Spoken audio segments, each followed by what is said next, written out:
তুমি তো আলিম ছিলে, তুমি তো জ্ঞানী ছিলে, তাহলে এই যে জ্ঞানী ছিলে, যে জ্ঞানের পরিমাণ কি আমল করেছ, মা মিলা, তোমার আমল কি? এই জন্য ওয়াজ করা খুব কঠিন, ওয়াজ করা খুব কঠিন। কিয়ামতের ময়দানে বহু বক্তার জিহ্বাকে আল্লাহ আগুনের কাছি দিয়ে কাটবেন। যারা বক্তা হন, বিশেষ করে যারা মানুষদেরকে ভালো কথা বলেন, আগে তিনি আমল করতে হবে, তারপর আমলের কথা বলতে। আপনার টাকা আছে যে উরুসের মাহফিল বসাইলেন, নারী এবং পুরুষেরা একত্রিত হয়ে নাচানাচি লাফালাফি যা করার তা করলো, শরীয়ত গর্হিত কাজ। এই আমাদের কুলাউড়ায় গত সপ্তাহে এক স্থানে হয়েছে, আমরা ভিডিও দেখেছি। যুবকগুলা নামাজে নাই, মসজিদে নাই, কিন্তু সেখানে যেমন নাচতে নাচতে বোঝা যায় আল্লাহর এসকে ওরা যেন ফানা হয়ে যাচ্ছে। নাউজুবিল্লাহ। আল্লাহর হাবিব রাসূল আকরাম সাল্লাল্লাহু আলাইহি ওয়াসাল্লাম ইরশাদ করেছেন, লা তাজুলু কাদামা ইবনা আদম ইনদা রাব্বিহি হাত্তা ইউসালু আন খামসিন। কিয়ামত যখন কায়েম হবে, বনি আদম তথা আদম সন্তান 5টি প্রশ্নের জবাব না দেওয়া পর্যন্ত আল্লাহ রাব্বুল আলামিনের সম্মুখ হইতে তার কদম নাড়াতে পারবে না। হাজিরিন, আল্লাহ রাব্বুল আলামিন প্রথম প্রশ্ন করবেন, বান্দা, আমি তোমাকে জীবন দিয়েছিলাম, সে জীবন তুমি কিভাবে অতিবাহিত করেছো? এরপর দ্বিতীয় প্রশ্ন করবেন, যুবক, বান্দা, আমি তোমাকে যৌবনের শক্তি দিয়েছিলাম, সেই সময় কিভাবে অতিবাহিত করেছো? ওয়ান শাবাবিহি ফিমা আবলাহু, আমার বান্দা, তোমাকে আমি যৌবন দিয়েছিলাম, সেই যৌবন কিভাবে অতিবাহিত করেছো? সবার জীবনে যৌবন আসে, সবার জীবনে যৌবনের একটি কাল আসে। এটা কিন্তু অত্যন্ত কঠিন একটি সময়, পরীক্ষার সময়। এই যৌবনকালকে যারা নিজেদের পক্ষ হইতে শাসন করেই নিয়ন্ত্রিত রেখে আল্লাহর হুকুমকে যারা বাস্তবায়ন করেছেন, তাদের জন্য সুসংবাদ হচ্ছে যে অসাবুন নাশা ফি ইবাদাতিল্লাহি, যে আল্লাহ কিয়ামতের দিন ওই যুবককেই আরশে আজিমের নিচে ছায়া দান করবেন, যে যুবক তার যৌবনের কাল আল্লাহর ইবাদতে অতিবাহিত করেছে। সাবুন নাশা ফি ইবাদাতিল্লাহি তাআলা, ওই যুবক যার যৌবন কাল আল্লাহর ইবাদতের মধ্যে মশগুল রেখেছে, আল্লাহর হুকুমের মধ্যে মশগুল। হাজিরিন, আল্লাহ রাব্বুল আলামিন তৃতীয় প্রশ্ন করবেন, ওয়ান মালিহি, ওই ব্যক্তির মাল সম্পর্কে, কাইফা ইকতাসাবাহু, ওই ব্যক্তি মাল কিভাবে অর্জন করেছেন।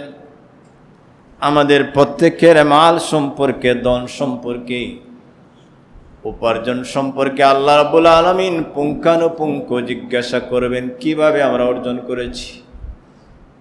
এজন্য মাল অর্জন করতে আমাদের সতর্ক দৃষ্টি থাকা আবশ্যক, যে মালগুলো বৈধ পন্থায় না অবৈধ পন্থা। আমি মাল অর্জন করি বা করব, এই মাল কি করব? আওলাদদের জন্য রেখে যাব। হয়তো আমি যা অর্জন করব তার মধ্যে 5% আমার জীবনে বুক করতে পারি, বা 10%, এর বেশ করা যায় না।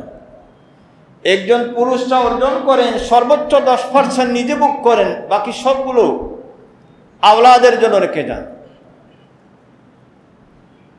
আপনি আমি চলে যাব, কিন্তু মাল যদি সঠিক পন্থায় অর্জিত হয়ে যায়, তাহলে এর বদলা, এর জাযা আল্লাহ কবরে দিবেন। আওলাদরা ভালো হবে, তারা দোয়া করবে। আর মাল যদি আমাদের অবৈধ পন্থায় অর্জিত হয়, তাহলে পৃথিবীতেই শাস্তি শুরু হয়ে যাবে, কবর জগতে হবে, কিয়ামতের দিবসেও।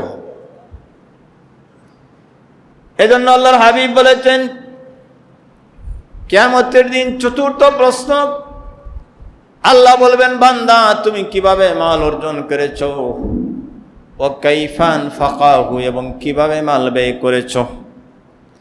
খালি অর্জনের কথা আল্লাহ জিজ্ঞাসা করবে না, মাল যে আমরা ব্যয় করি, এই ব্যয়ের খাতও আল্লাহ জিজ্ঞাসা করবে। আপনার টাকা আছে, যে বিশাল গানের আসর বসাইলেন, টাকা আছে। আপনার টাকা আছে যে উরুসের মাহফিল বসাইলেন, নারী এবং পুরুষেরা একত্রিত হয়ে নাচানাচি লাফালাফি যা করার তা করলো, শরীয়ত গর্হিত কাজ। এই আমাদের কুলাউড়ায় গত সপ্তাহে এক স্থানে হয়েছে, আমরা ভিডিও দেখেছি। যুবকগুলা নামাজে নাই, মসজিদে নাই, কিন্তু সেখানে যেমন নাচতে নাচতে বোঝা যায় আল্লাহর এসকে ওরা যেন ফানা হয়ে যাচ্ছে। না, এই জন্য মাল খরচ করতে আপনাকে আমাকে যেন অপচয় না হয়, আবার কৃপণতাও না হয়। অপচয় হলেই সেখানেও জবাব দিতে হবে, কৃপণতা হলে আবার আপনি আল্লাহর শত্রু হয়ে যান। আল্লাহ যাকে যে অবস্থায় যে অবস্থানে রেখেছেন সেই অবস্থান থেকে মধ্যম পন্থায় উপার্জন করা এবং মধ্যম পন্থায় ব্যয় করা হচ্ছে কোরআন এবং হাদিসের নির্দেশ। আল্লাহ রাবী বলেছেন, আল্লাহ চতুর্থ প্রশ্ন করবেন, বান্দা তুমি তোমার মালকে কিভাবে খরচ করেছ। এরপরে পঞ্চম প্রশ্ন হবে আল্লাহর পক্ষ হইতে, ওয়াইলমিহি, ব্যক্তির ইলিম সম্পর্কে, আমাদের ইলিম সম্পর্কে প্রশ্ন করা হবে। আপনাদের আমাদের প্রত্যেকের ইলিম সম্পর্কে, জ্ঞান সম্পর্কে প্রশ্ন করা হবে। যে আল্লাহর বান্দা, আল্লাহ বলবেন যে আমার বান্দা তুমি তো আলিম ছিলে, তুমি তো জ্ঞানী ছিলে, তাহলে এই যে জ্ঞানী ছিলে, যে জ্ঞানের পরিমাণ কি আমল করেছ, মা মিলা,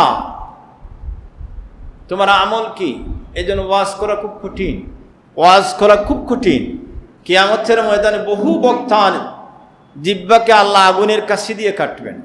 এই কাটার কারণ হচ্ছে, আমি কোরআন কারীম তিলাওয়াত করি না, আপনাদেরকে বারবার বলে যদি তিলাওয়াত করেন আপনাদের আমলও হবে না, আমার জিহ্বাও কাটা হবে। যারা বক্তা হন, বিশেষ করে যারা মানুষদেরকে ভালো কথা বলেন, আগে তিনি আমল করতে হবে, তারপর আমলের কথা বলতে। রাসূল আকরাম সাল্লাল্লাহু আলাইহি ওয়াসাল্লাম বলেছেন, পঞ্চম প্রশ্ন হবে ব্যক্তির ইলিম সম্পর্কে, যে ব্যক্তি তোমার ইলিম ছিল তুমি কি আমল করেছ। এই পাঁচটি প্রশ্নের জবাব না দেওয়া পর্যন্ত কিয়ামতের দিন ব্যক্তি আল্লাহ রাব্বুল আলামিনের সম্মুখ হইতে কদম নাড়ানো সম্ভব হবে না। পাঁচটি প্রশ্নের, সমগ্র প্রশ্নের জবাব দিতে হবে। এই জন্য আমাদেরকে প্রস্তুত থাকতে হবে।